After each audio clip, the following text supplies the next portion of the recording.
የ2018 የ11ኛው አዋርድ በአድዋ 00 ተከናውኗል። በዝግጅቱም በርካታ አርቲስቶች፣ የፊልም ባለሙያዎችና እንግዶችም ተገኝተዋል። ይህም ፕሮግራም በፊልም በሙዚቃና በተለያዩ የሙያ ዘርፎች ላይ ለሀገራቸው አስተዋጽኦ ያደረጉ በአብዛኛውም ደግሞ የፊልም ኢንዱስትሪ ውስጥ ለተሳተፉ ባለሙያዎች ሽልማት የሚያበረክትበት ዝግጅት ነው። በዚህ ዝግጅትም ላይ ማን ተሸለመ የሚለውን ወደ እናንተ ውድ ተመልካቾቻችን የምናደርስ ነው የሚሆነው። ሌሎች መረጃዎችም እንዲደርሷችሁ ኤማ ሚዲያ ላይክ ሼር ያድርጉ።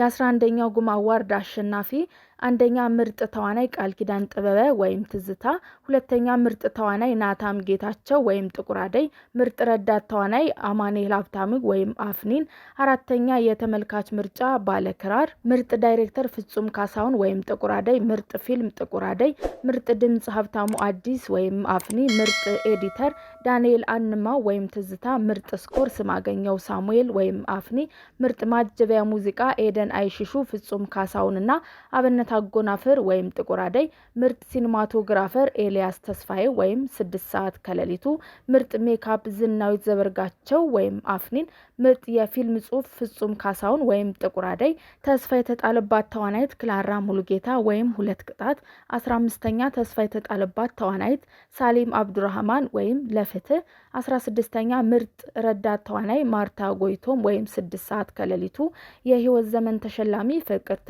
ጌታሁንና ወለላ አስፋ፣ የሄርሜላ ተሸላሚ ወይዘሮ ወሰኔ ኃይሉ፣ ምርጥ አጭር ፊልም በማን አንየው አሸናፊ መስፍን። ከ16ቱ 5ቱን አዋርድ በመውሰድ ጥቁር አደይ ከፊት ይገኛል።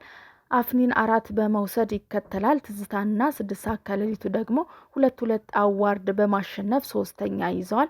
ስለ ተከታታይ ድራማ ከወራት በኋላ ጉማ ሉሲ በሚል አዋርድ ብሎ ድራማዎችን ብቻ የሚሸልም መሆኑን ገልጿል። ወደ ሌላ መረጃችን ስናልፍ የ7 ዓመት ህጻን ልጅን አስገድዶ የደፈረው ግለሰብ በ22 ዓመት ጽኑ እስራት እንደተቀጣ ተሰምቷል። የቅጣት ውሳኔውን ያስተላለፈው የወላይታ ዞን የዳሞት ፖሊስ ወረዳ ፍርድ ቤት ወንጀል ችሎት ሲሆን ተከሳሽ ወይጧ አንግኖ ከምትጫወትበት ሸንኮራ ገዛልሻለሁ በማለት አታሎ ወደ ሻንቶ አንደኛ ደረጃ ትምህርት ቤት በስተጀርባ በመውሰድ ባህር ዛፍ ውስጥ በማስገባት የግብረ ስጋ ግንኙነት ሲፈጽምባት ሰዎችም ደርሰው እጅ ከፍንጅ መያዙን አቃቢ ህግም ገልጿል። የሻንቶ ከተማ ሴቶችና ህጻናት ልዩ ምርመራና ክስ አስተዳደር ሂደት በአቃቢ ህግ ጋር በመቀናጀት ባደረጉት ምርመራ የሰውና የሰነድ ማስረጃ በበቂ ሁኔታ ተሰናድቶ ወደ ዳሞት ፕላስ ወረዳ ፍርድ ቤት ክስ በማቅረብ ተከሳሽ በፈጸመው በህጻናት ልጆች ላይ የሚፈጸም የግብረ ስጋ ግንኙነት ድፍረት በደል መፈጸም ክስ በኢፌድሪ ህገ መንግስት አንቀጽ 627 ዝባር 1 እና የግል ተበዳይ ለተከሳሽ የአክስቱ ልጅና ወይም የአባቱ ልጅ በሆነች ላይ በፈጸመው ጋብቻቸው በስጋ ዝምድና ምክንያት አግባብ ባለመሆኑ በተከለከለ ሰዎች መካከል ታስቦ የሚፈጸም የግብረ ስጋ ግንኙነት መፈጸም ወንጀል በኢፌድሪ ህግ አንቀጽ 654 በመጥቀስ የሻቶ ከተማ አስተዳደር አቃቤ ክስ መስርቷል። የወረዳውን ፍርድ ቤት ጉዳዩን እየሰማ ቆይቶ የቀረቡ ማስረጃውን መርምሮ ተከሳሹን የአቃቤ ህግ ጠቅሶ ያቀረቡትን ማስረጃዎች ያመነ በመሆኑ ህዳር 4 ቀን 2018 በዋለው የወንጀል ችሎት የጥፋተኛ ፍርድ ሰጥቷል። ፍርድ ቤቱ የግራ ቀኙን የቅጣት አስተያየት ከግምት ውስጥ በማስገባት ግል ተበዳይን የጤና ሁኔታና ደህና መሆኗን ከግምት ውስጥ በማስገባት ተከሳሹን በተከሰሰበት በሁለቱም ወንጀሎች ጥፋተኝነት ነው በማለት በ22 ዓመት ጽኑ እስራት እንዲቀጣ ወስኗል።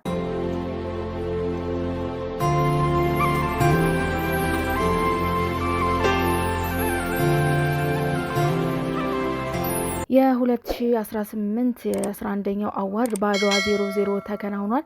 በዝግጅቱም በርካታ አርቲስቶች፣ የፊልም ባለሙያዎችና እንግዶችም ተገኝተዋል።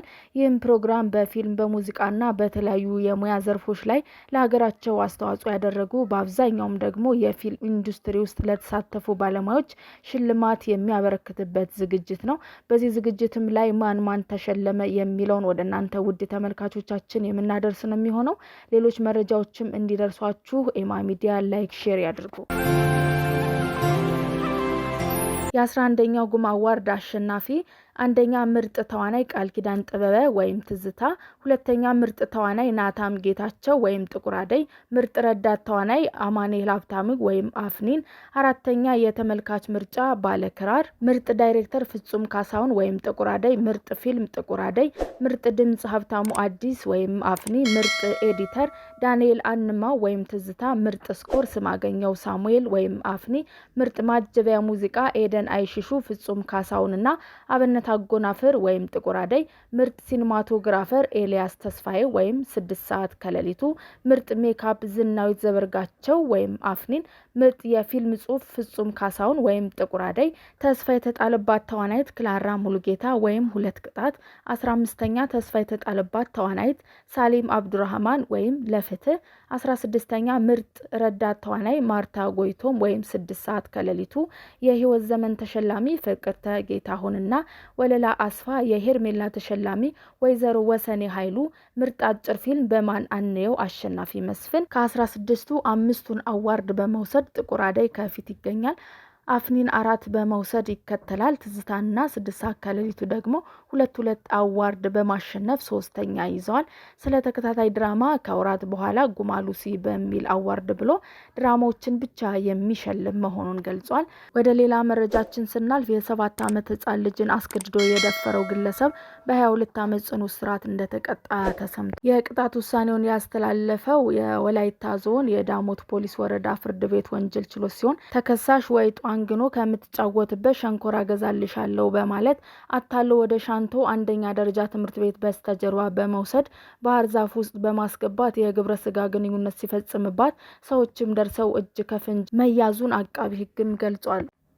የሻንቶ ከተማ ሴቶችና ህጻናት ልዩ ምርመራና ክስ አስተዳደር ሂደት በአቃቢ ህግ ጋር በመቀናጀት ባደረጉት ምርመራ የሰውና የሰነድ ማስረጃ በበቂ ሁኔታ ተሰናድቶ ወደ ዳሞት ፕላስ ወረዳ ፍርድ ቤት ክስ በማቅረብ ተከሳሽ በፈጸመው በህጻናት ልጆች ላይ የሚፈጸም የግብረ ስጋ ግንኙነት ድፍረት በደል መፈጸም ክስ በኢፌድሪ ህገ መንግስት አንቀጽ 627 ዝባር 1 እና የግል ተበዳይ ለተከሳሽ የአክስቱ ልጅና ወይም የአባቱ ልጅ በሆነች ላይ በፈጸመው ጋብቻቸው በስጋ ዝምድና ምክንያት አግባብ ባለመሆኑ በተከለከለ ሰዎች መካከል ታስቦ የሚፈጸም የግብረ ስጋ ግንኙነት መፈጸም ወንጀል በኢፌድሪ ህግ አንቀጽ 654 በመጥቀስ የሻቶ ከተማ አስተዳደር አቃቤ ክስ መስርቷል።